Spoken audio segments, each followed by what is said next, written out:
그 다음에 동그라미 2번 신라의 국학이라고 나와 있죠. 국학에 밑줄 치시고 국학이란 단어가 나오면 무조건 신라다라는 거 매칭해서 알고 계시면 되고요. 그 다음에 고구려의 태학과 경당이 나오죠. 여러분은 국학이란 단어가 나오면 신라의 국학이다.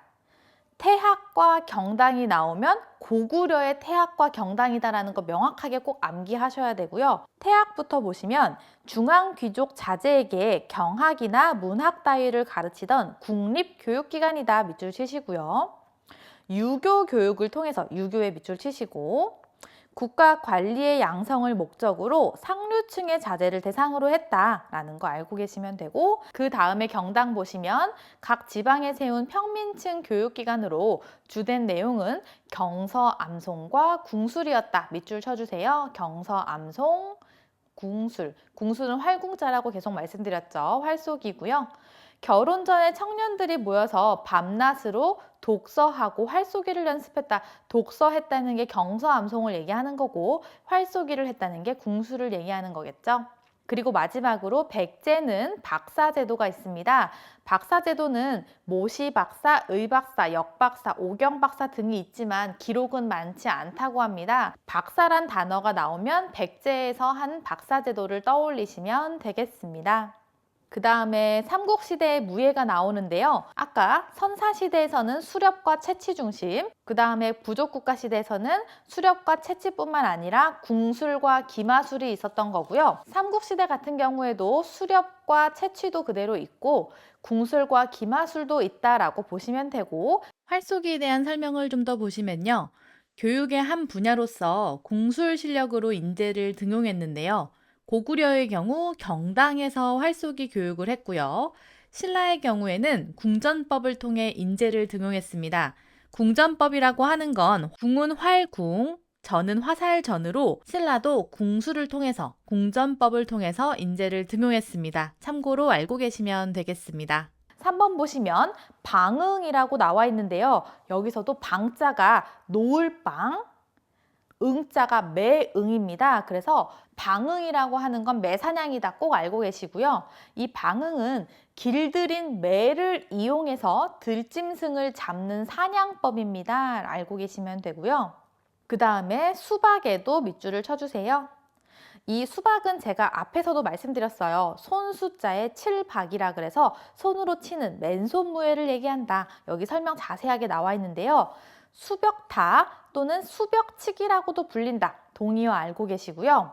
이 수박은 수벽타, 수벽치기 등 다양한 이름으로 불리는 무기를 사용하지 않는 맨손무예다. 밑줄 쳐주세요. 손과 발 또는 머리를 이용해 상대를 제압하는 무예이다. 밑줄 치시면 상대와 일정한 거리를 떨어져서 겨룬다. 밑줄 쳐주세요. 자, 수박의 동의어 다 보고 가시면 수벽타, 수벽치기가 있고요. 아까 앞에서는 태권도다 라고 말씀드렸죠. 태권도다 보니까 맨손 무예고 상대와 일정한 거리를 떨어져서 겨루는 것이 수박이다. 명확하게 알고 계시면 되고요. 매년 거의 빠지지 않고 출제되는 문제가 수박과 각절을 구분하는 문제입니다. 여기서 수박의 개념을 모두 정확하게 알고 가시면 되고요. 조금 이따 밑에서 각저의 개념을 말씀드리도록 하겠습니다. 자, 5번 보시면 마상제라고 되어 있죠. 마자가 말마자이기 때문에 말을 타면서 재주를 부리는 전문 기회를 마상제라고 하는구나 알고 계시면 되고요. 고구려의 대표적인 무예로도 궁술과 기마술이다. 알고 계시면 되겠습니다. 궁술과 기마술은 지금 부족국가 시대부터 계속 중요하게 나온다라고 생각하시면 되고요. 삼국시대의 민속 스포츠와 오락을 보시면 첫 번째 석전이 나옵니다. 돌석자고요. 전자가 싸움전입니다. 그래서 석전이란 단어가 나오면 돌싸움을 의미한다. 바로 알고 계시면 되고요. 동의어 보시면 변전, 편전, 편쌈 꼭 다 알고 계셔야 되고요. 석전은 돌팔매질을 하여 승부를 겨루는 것이다. 전쟁에 대비하는 전투적 유희가 있다 보니까 군사훈련의 하나로서 석전이 있구나라고 알고 계시면 되고요.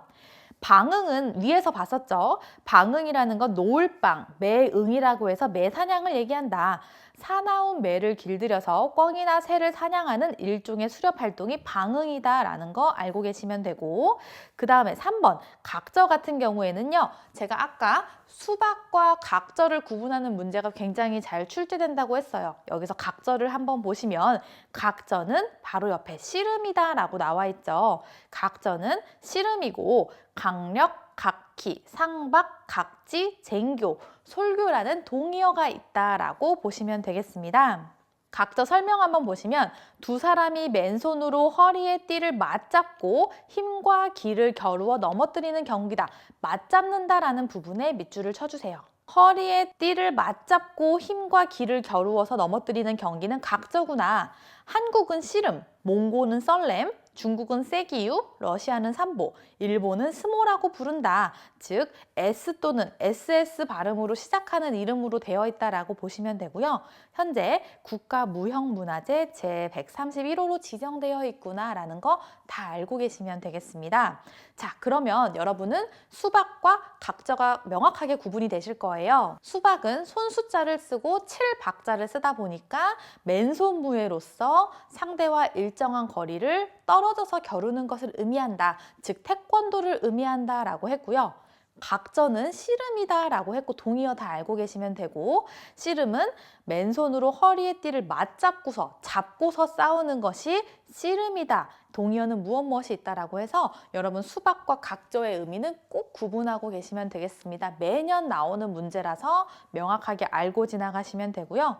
그 다음에 격구입니다. 격구는 칠격의 공구자라서 공을 치는 놀이가 격구입니다. 설명 한번 보시면 말을 타고 숟가락처럼 생긴 막대기로 공을 쳐서 상대방의 문에 넣는 놀이다. 장시라는 채를 이용해서 나무공을 쳐서 일정한 거리에 있는 구문에 넣는 경기다. 고려 말에는 단호의 남성 중심의 놀이로 크게 성행했고 한자로는 타구, 방희, 격휘, 농장이 격봉이라고도 한다. 다 동의어죠. 격구의 동의어는 타구, 방희, 격구희, 농장희, 격봉이라는 거 알고 계시고 그 옆에 공치기, 장치기라고도 한다. 동의어 다 알고 계시면 됩니다. 오늘날 폴로와 유사한 형태다라는 거 알고 계시면 되고요. 그 외에도 필드하키나 골프와도 유사하다라고 알고 계시면 되겠습니다. 인원은 보통 10명 이상이고 공격, 수비, 즉 두 팀으로 나누어서 각 팀당 5, 6명씩으로 구성되어 하는 놀이였다. 격구도 알고 계시면 되겠습니다. 자, 그 다음에 널뛰기. 널뛰기란 단어 들으시면 여러분이 쉽게 유추가 되시겠지만 동의어를 알고 계셔야 돼요. 널뛰기는 축판희, 도판희라고도 한다. 동의어 꼭 알고 계시고요. 그 밑에 축구 같은 경우는 축구와 제기차기를 의미한다. 동의어 다 알고 계세요? 가죽 주머니로 공을 만들어서 발로 차던 공차기 놀인데요. 상류층에서 즐기던 놀이로 군사훈련의 의미가 있다는 것도 참고로 알고 계시면 되고요.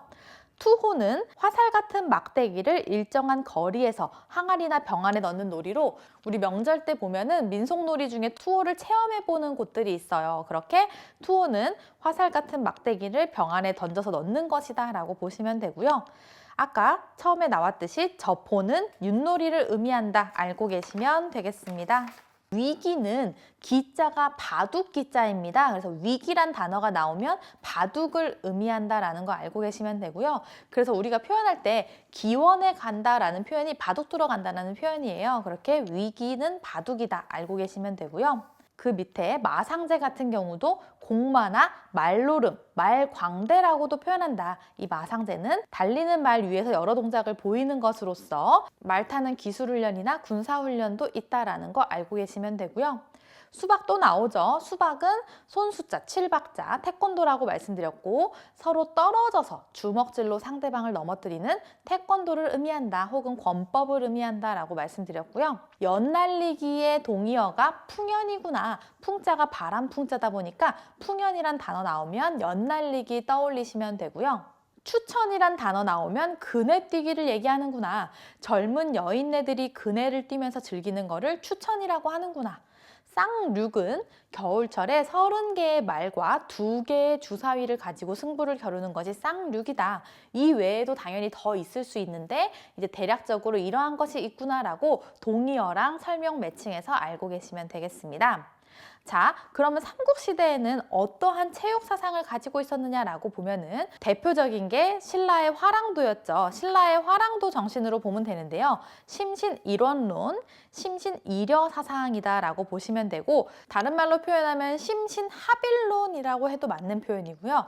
혹시나 심신이원론은 반대되는 표현이에요. 이 표현은 아니다라고 참고적으로 알고 계시면 되고요.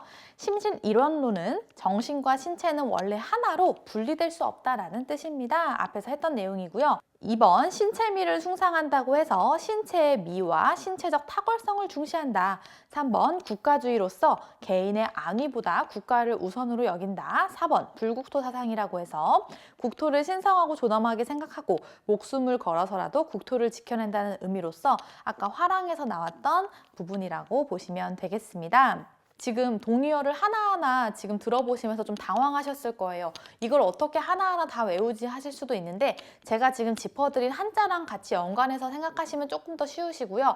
계속 몇 번 읽어보시다 보면은 구분이 돼요. 우리 시험이 객관식이다 보니까 어느 정도 구분을 하고 이러한 설명이 나왔을 때 이것이 무엇을 뜻하는지 정도를 이해하시면 되기 때문에 몇 번 열심히 읽어보시면 암기가 되실 거고요. 조금 더 긍정적으로 생각해 보시면 한국체육사 같은 경우에는 지금 총 4단원으로 되어 있고 여기까지가 지금 2단원인 거예요. 페이지 수가 다른 과목에 비해서 굉장히 적다라고 보시면 되기 때문에 여기 나온 내용만 명확하게 구분하고 암기하시면 충분히 고득점이 나올 수 있다라고 생각해 주시고, 조금 힘드시더라도 열심히 암기하시며 따라오시면 되겠습니다. 여기까지가 2단원입니다. 감사합니다.